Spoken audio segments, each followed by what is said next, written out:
Good evening days, good evening investors. സിയത്ത് ഇലിക്കൽ എല്ലാ ദിവസവും വൈകിട്ടുള്ള പോസ്റ്റ് മാർക്കറ്റ് റിപ്പോർട്ടിലേക്ക് കിടക്കാം.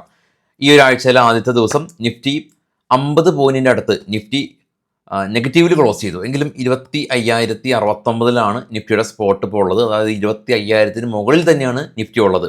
സെൻസെക്സും ഏകദേശം ഒരു 180 പോയിന്റിൻ്റെ ഒരു ഫോളാണ് കണ്ടത്.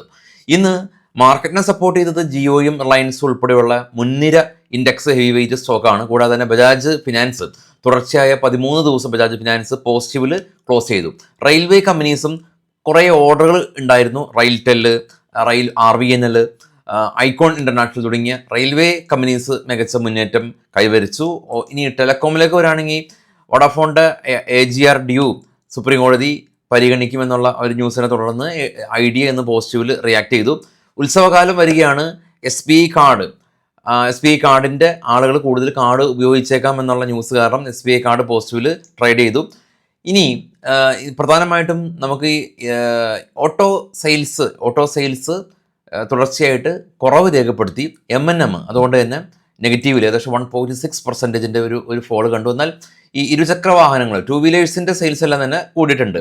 ഡിഫൻസ് സെക്ടറിലും രാജ്നാഥ് സിംഗ്, നമ്മുടെ ഡിഫൻസ് മിനിസ്റ്റർ, തദ്ദേശീയമായിട്ട് ഡിഫൻസ് ഉപകരണങ്ങൾ നിർമ്മിക്കും എന്നുള്ള അദ്ദേഹത്തിൻ്റെ പ്രസ്താവനകളും അല്ലെങ്കിൽ DPM അപ്രൂവലെല്ലാം തന്നെ ഡിഫൻസ് സ്റ്റോക്കുകൾ ഫ്രഷ് ബൈയും കണ്ടു.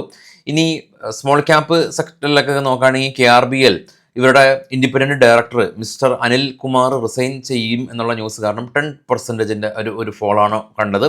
നിഫ്റ്റിയിലേക്ക് നോക്കുകയാണെങ്കിൽ ഇനി top gainers Jio finance, Bajaj finance, Eternal, UltraTech cement, Reliance തുടങ്ങിയ കമ്പനീസാണ് പോസിറ്റീവിൽ ക്ലോസ് ചെയ്തിട്ടുള്ളത്. Asian paint, Cipla, M&M, Shriram finance, doctor Reddy തുടങ്ങിയ കമ്പനീസ് നെഗറ്റീവായിരുന്നു. ഡോക്ടർ റെഡ്ഡിയുടെ എല്ലാം തന്നെ അവരുടെ ഇൻസ്പെക്ഷൻ നടത്തി. US drug control authorities inspection നടത്തി. അവർ EIR റിപ്പോർട്ട് കിട്ടിയിരുന്നില്ല. ഒബ്സർവേഷൻസ് റേസ് ചെയ്ത കാര്യമൊക്കെ നമ്മൾ പ്രീ മാർക്കറ്റിൽ ഡിസ്കസ് ചെയ്തിരുന്നു. അപ്പോൾ എല്ലാ ദിവസവും രാവിലെ ഏകദേശം ഒരു 7:30 കൂടിയിട്ട് പ്രീ മാർക്കറ്റ് ഉണ്ട്.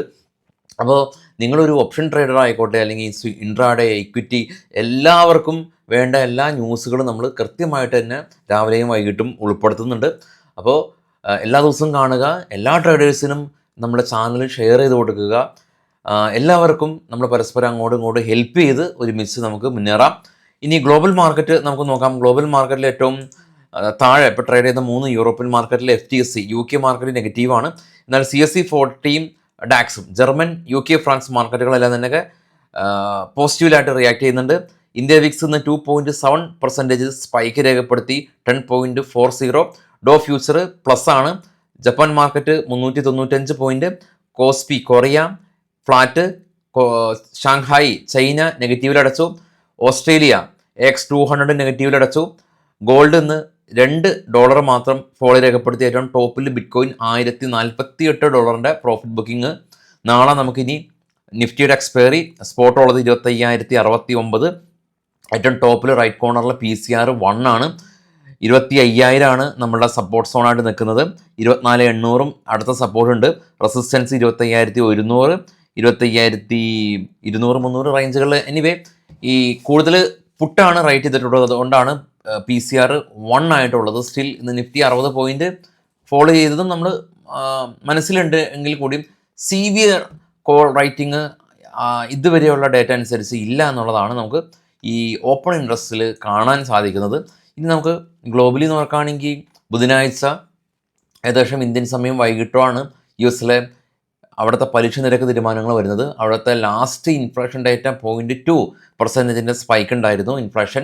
പക്ഷേ അത് ഇൻലൈൻ വിത്ത് എക്സ്പെക്റ്റേഷനാണ് എന്നുള്ള ഒരു കമൻ്റാണ് അവിടുത്തെ അനലിസ്റ്റുകൾ നൽകിയത്. അപ്പോൾ അത് കാരണം അന്നത്തെ ദിവസം മാർക്കറ്റ് ഒന്നും ഫോളോ ആയിരുന്നില്ല. അതായത് കഴിഞ്ഞ റീസെൻ്റ് ആയിട്ടുള്ള CPI ഇൻഫ്ലേഷൻ ഈ ബുധനാഴ്ച നടക്കുന്ന സെൻട്രൽ ബാങ്കിൻ്റെ ഇൻട്രസ്റ്റ് നയത്തിന് അനുകൂലമോ പ്രതികൂലമോ അല്ലാത്ത രീതിയിലാണ് വന്നിട്ടുള്ളത് എന്നുള്ളതാണ് നമുക്കിപ്പോൾ കാണാൻ സാധിക്കുന്നത്. അപ്പോൾ ആ ദിവസങ്ങളിൽ പൊസിഷൻസ് എല്ലാം തന്നെ ഹോൾഡ് ചെയ്യുമ്പോൾ ഒന്ന് സൂക്ഷിച്ച് വേണം ഹോൾഡ് ചെയ്യാൻ. നമുക്ക് നേരെ സ്റ്റോക്കുകളുടെ വാർത്തകളിലേക്ക് പോകാം. അതിനു മുമ്പ് ഫ്യൂച്ചർ ആൻഡ് ഓപ്ഷൻ, കമ്മോഡിറ്റി ഈ കോഴ്സുകളെല്ലാം തന്നെ വളരെ ഒരു സ്റ്റോപ്പ് ലോസിൻ്റെ ചിലവിൽ പഠിക്കാം. കുറഞ്ഞ ഫീസിൽ ഫസ്റ്റ് കമ്പനി നമ്പർ ഉണ്ട്, കോൺടാക്റ്റ് ചെയ്യാം. സ്റ്റോക്കിൻ്റെ വാർത്തയിലേക്ക് പോകാം. ബൈസൽ റെക്കമെൻഡേഷൻ അല്ല. L&T കമ്പനി, ഇവിടെ സബ്സിഡിയറി കമ്പനീസിന് 5000 കോടി രൂപയുടെ ബുള്ളറ്റ് ട്രെയിൻ പ്രൊജക്റ്റ് ലഭിച്ചതായിട്ടുള്ള ന്യൂസ്. ആരതി ഡ്രഗ്സ് കമ്പനി, ഇവർ ഗുജറാത്തിലുള്ള പ്ലാന്റിൻ്റെ പ്രൊഡക്ഷൻ കപ്പാസിറ്റി കമ്പനി ഉയർത്തുന്നു. വിക്രം സോളാർ കമ്പനി 200 മെഗാവാട്ട് കപ്പാസിറ്റിയുള്ള high efficient solar module order ലഭിച്ചു, സപ്ലൈ ചെയ്യുന്നതിന് വേണ്ടിയിട്ടുള്ള ഓർഡർ. ലിൻഡെ ഇന്ത്യ കമ്പനി ഇവരുടെ കൊമേഴ്ഷ്യൽ പ്രൊഡക്ഷൻ ലക്നൗവിലുള്ള ഗ്യാസ് ഫെസിലിറ്റിയിൽ നിന്ന് കമ്പനി ആരംഭിച്ചു. TVS ഇവർ 3000 ഇലക്ട്രിക്കൽ 3 വീലറിൻ്റെ ഓർഡറുകൾ കമ്പനി എക്സ്പെക്ട് ചെയ്യുന്നുണ്ട്. ഇൻഡിഗോ കമ്പനി ഇന്ത്യയിൽ നിന്നും ഗ്രീസിലേക്ക് ഡയറക്റ്റ് ഫ്ലൈറ്റ് കമ്പനി ലോഞ്ച് ചെയ്തു. TCS കമ്പനി ന്യൂസിലൻഡ് ബേസ്ഡ് ആയിട്ടുള്ള ഒരു റീറ്റെയിൽ ഡിജിറ്റൽ കമ്പനിയായിട്ടൊരു പുതിയ AI പാർട്ണർഷിപ്പ് കമ്പനി സൈൻ ചെയ്തു. ഇമാക്കി ഗ്ലോബൽ കമ്പനി ദുബായിലെല്ലാം തന്നെ ഇവരുടെ ബിസിനസ് കമ്പനി എക്സ്പാൻഡ് ചെയ്യുന്നുണ്ട്. പിരമൽ എൻ്റർപ്രൈസസ് കമ്പനി ഇവർ പിരമൽ ഫിനാൻസായിട്ട് മെർജ് ചെയ്തു. NCC കമ്പനി 2900 കോടി രൂപയുടെ ഓർഡർ ലഭിച്ചു. NTPC കമ്പനി 100 മെഗാവാട്ട് കപ്പാസിറ്റിയുള്ള പുതിയ സോളാർ പ്രൊജക്റ്റ് ഇനാഗ്രേറ്റ് ചെയ്തു. ഇവർ ഗ്രേറ്റ് ഈസ്റ്റേൺ ഷിപ്പിംഗ് കമ്പനി ഇവർക്ക് ക്രൂഡ് ടാങ്കേഴ്സ് സപ്ലൈ ചെയ്യുന്നതിന് വേണ്ടിയുള്ള ഓർഡർ ലഭിച്ചു. സംഘ്വി മൂവേഴ്സ് 292 കോടി രൂപയുടെ ഓർഡർ ലഭിച്ചു. വിപ്രോ കമ്പനി ഇവർ ക്രൗഡ് സ്ട്രൈക്ക് എന്ന് പറഞ്ഞൊരു കമ്പനിയായിട്ട് AI ബിസിനസ് ചെയ്യാനായിട്ട് പാർട്ണർഷിപ്പിൽ ഏർപ്പെട്ടു.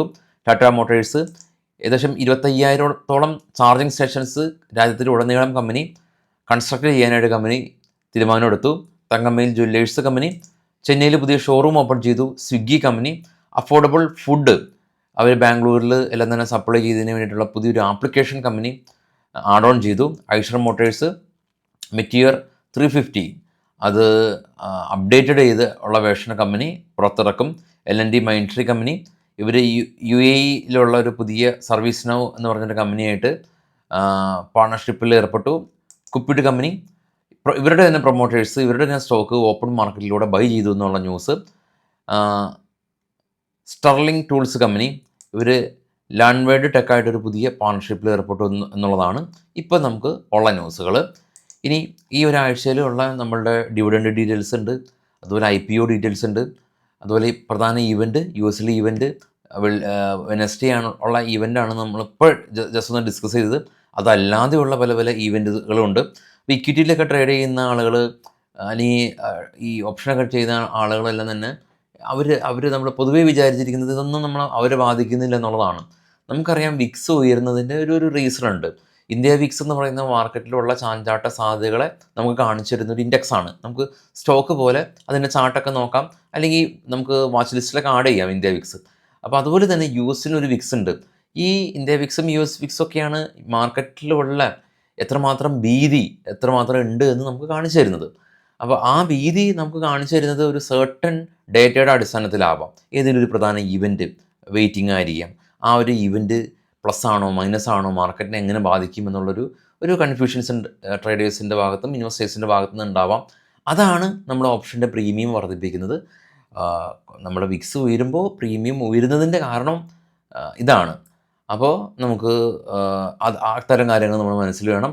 അപ്പോൾ എല്ലാവർക്കും ശുഭരാത്രി. Thank you.